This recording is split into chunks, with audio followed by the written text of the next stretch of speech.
Hello.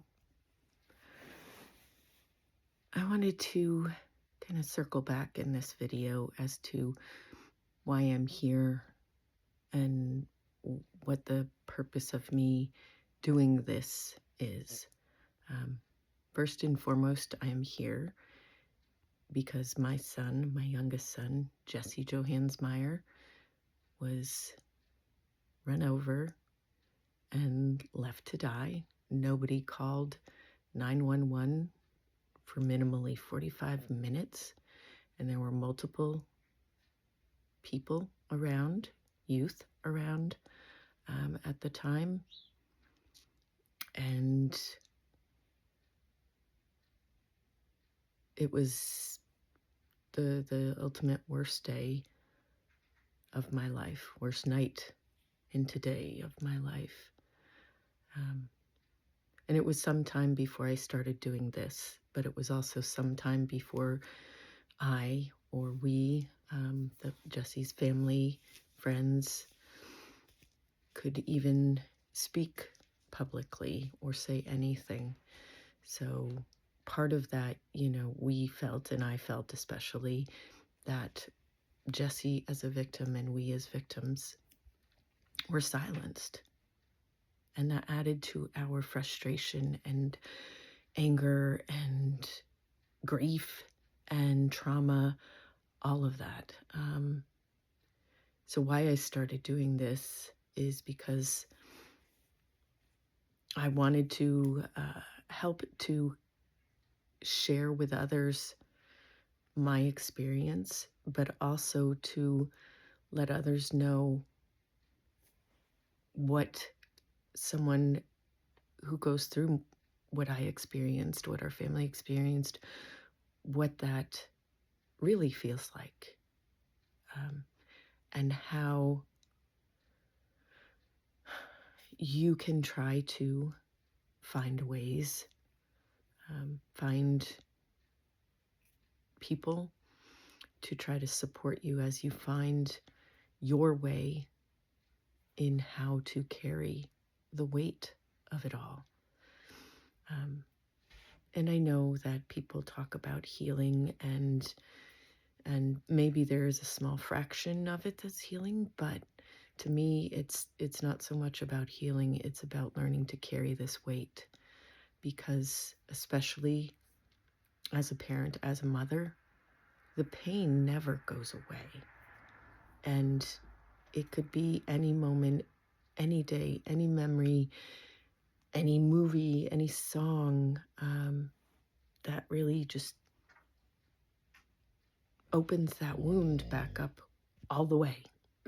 And I think that's part of what prompted me, along with my daughter, Willow, who also has a TikTok talking expressly about the process of us moving through the legal aspects of the case, but also our efforts to move forward Jesse's law. So we are trying to really advocate for change of laws and processes of what is unjust and not truly supporting the victims of crimes, and really trying to help give people a place to go when they feel like they have no place, trying to give people resources when they feel that there are no resources, right? And trying to give a voice to all of what happens, and make sure it doesn't get silenced, it doesn't get forgotten, that people can open up and start talking more frequently and more realistically about the true depth of grief, the true experience of people families who have to try to maneuver through these things on their own many times. And sometimes they may, be able to find someone who really can help them with that. But in my experience and in the groups I've participated in, the research I've done and everything, it's really just kind of the luck of the draw if you're able to connect with someone who can really help you in that way, who can really provide you with a direction to take in order to find your own individual path in trying to move forward. And it's not easy. So what I'm doing here came out of everything that happened around my son's death. And that is still happening. We're still in the midst of the civil suit. So I just wanted to make sure, as I said, that I circled back to that. If anyone joins in, later, sees one of my videos and is like, well, what is this person, why are they talking about this?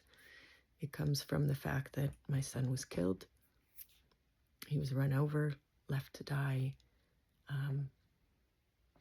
Nobody called 911 for up to 45 minutes.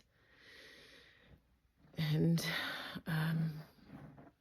we've taken, steps from that time to try to get justice. And that's why we say it's justice for Jesse. But it's not just about Jesse. That's the primary focus for us. But it's also about trying to help support other families and to make people be held accountable, to make people be decent human beings and call for help if someone is obviously seriously injured. It doesn't seem like that big of a choice to make in that moment, but apparently it was. So we need to help people to understand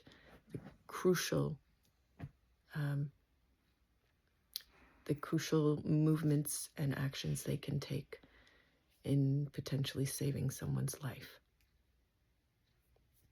All right. Thank you.